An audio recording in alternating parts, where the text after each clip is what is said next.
Hi there, I'm Peter Millard and this is 10 Minute Workshop, where 10 minutes in the workshop is never enough, it's never 10 minutes and it's never 10 minutes wasted. In the workshop this week, as well as showing you how to make a small decorative display column, I'm also going to show you how I make one of these videos. It's coming up next. So one of the most common non-woodworking questions that I get asked in email or through DMs on Twitter is how you make your YouTube videos. To be honest, it's not that interesting, but I thought I'd take the opportunity with this job to show you the process. The job itself is pretty simple, it's pretty straightforward. It's a small decorative column. It's one of those things that's going to be made entirely out of MDF and then shipped off to somebody else to be sprayed. So it's just not going to be that interesting to look at the end of it. So I thought I'd just go through the process of how I make these YouTube videos. Now, fair warning, there's not a huge amount of actual woodworkery going on in this particular video. It's a long video and it's more about how I construct the videos themselves. If you're not interested in that process, give it a miss. Just want to tell you that up front. Now, if you've watched YouTube videos, you'll know that there's a sort of a structure, a process to them. I'm going to talk a little bit about that structure, about how it goes. I'm going to talk a little bit about the gear that I use, the cameras and the audio. I want to talk a little bit about the stuff that you don't see on camera, making the thumbnails, and also recording the off-camera audio for voiceovers and that kind of thing. Let's start with the structure. If you've watched a reasonable amount of YouTube, and I know if you're thinking of a channel you probably have, a bit like writers who are thinking about writing a book end up doing a lot of reading, and the basic structure that most people go through is you have an intro and then you have a hook, then there's a bumper, then there's the actual video content, and then there's the outro, the wrap up and the call to action. Let's go through this one at a time. Anybody who's familiar with marketing will know those general processes, but the intro is just what I did before. It introduces you to any new viewers. The hook is where you're trying to grab people in and not get them to click away to that thumbnail with the girl in the bikini on the list on the right there. So you've got to try and sort of grab a moment. It's a little bit of salesmanship there, just to keep their interest. You get to the main content of the video. That's the sort of the meat and potatoes, if you like. Once you've done that, you can wrap things up with an outro. Again, you just sort of say, thanks so much for watching. You know, don't forget you can support me on Patreon or whatever, and then the final thing, the call to action. Hopefully your video has inspired people to get all ready to do something, and really what you want them to do is to do something that's good for you, for me, for my channel. So it can be any one or a number of things. Let's go through those and actually record those as we go. We've already done the intro. Let's try the hook, as it would be. In this week's workshop, we're going to be making a small decorative display column. So whether you want to show off the family silver, your kids' craft work, or just have somewhere handy to keep the TV remote, that's coming right up. So next up would be the bumper. I call this the jingle. It's my diddle-diddle-diddling bit of music. It's optional. Not everybody does it, but most prominent YouTubers do it in one way or another. It's just a way of branding your content. Comes in handy. I've got mine done with a few little snippets of the type of work that you might see me do, finishing up with it, zooming in on the logo. If you're going to do a channel all about hand tools, then yeah, you'll have a few sexy shots of paring something back with the chisel or swiping something through with a hand plane.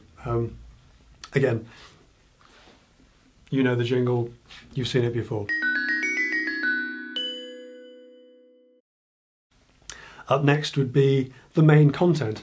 We're actually going to come back to this, and this is something you'll have to get used to if you are making a YouTube channel, getting things out of order, because while we've got the camera set up here, I'm actually going to next record the outro, the wrap up, and the call to action. Now, these can be many different forms.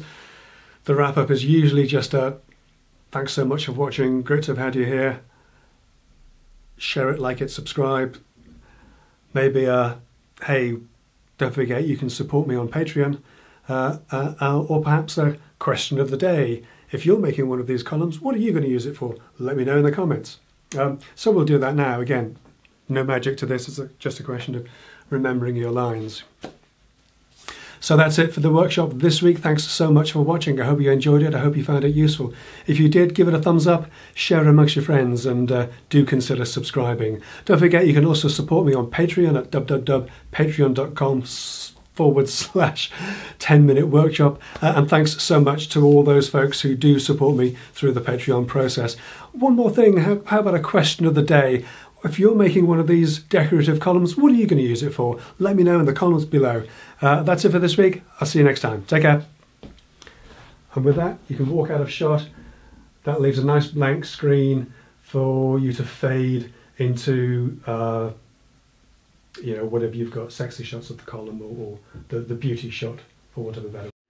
So the first part of the main event isn't that interesting. I've actually had the body of the column cut already, and I just need to cut out the top and bottom sections to size, and also there's a bit of skirting that wraps around the base of this that I'll need to do cut to size and machine. So in order to try and make it as interesting as possible, I try and change the camera angles around a little bit. I'll have one on this side, I've got an overhead, fairly obviously overhead, and then I'll bring this one around back around the other side, just to try and make it a little bit more interesting. And just really, it's, you're just going to cut stuff up. That's all there is to it. I've had the body of the column cut already, and here I'm carefully cutting the top and base to size, then marking out the domino positions. So then all the marking up is done. It's a question of cutting the dominoes now, cutting the mortises. And again, there's, it's not especially interesting, so I usually fast forward through this lot. And you guys know what domino mortises are like. It's tempting to show every possible step of the way, step of the process, but it gets pretty old pretty fast. With everything marked, it's an easy job to cut the domino mortises. Then we start the glue up, mating the base to the narrower sides, before clamping it up, adding a clamping square into one corner just because we can. So the first glue up is done. The tops are fitted to the two skinnier tops. Then we've got to fit those onto the sides. But before I do that, I've got to fit a little bit of lead weight into the base of the column, just to give it a bit more heft at the base. In order to do that, I need to explain it to the camera. So I'm going to do what we call a piece to camera, like what I'm doing now, but to the proper camera. And I'm going to do that here. So the first glue up is done and out of the way. So I'm going to take these clamps off, give it a tidy up, and then I'm going to fit a piece of this. This is lead flashing. It's a piece I had left over from a job. It's the kind of thing you fit into a wall where it abuts, where a roof abuts a wall or something like that. Stop the rain getting in. It's just a heavy, soft lead, and it's just a scrap I had left over from a job. So I'm just going to fix that to the base of the column, but in order to do that we'll get the clamps out of the way first.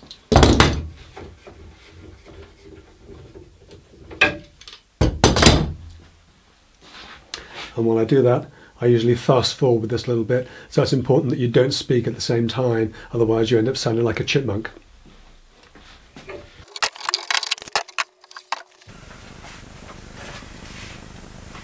So now I need to change the angle, because obviously you need to see into that to see me doing the actual work. So I'm going to move the camera in, get a better shot of it. The lead is simply fixed to the base of the column with screws. Okay, so this is going to be the next stage of the glue up, where we glue the either side on and clamp it up all the way around. Again, there's not a huge amount to say at this stage, so I'm just going to do it, fast forward it through. We'll probably do a little voiceover when it comes to the edit. We'll explain how we do that later, but I've changed the camera angle again to get a different angle on it. and fingers crossed all will go well. I'm using my usual 5x30mm dominoes and glue to fix the sides of the column, and I'm working quickly as this glue sets pretty fast.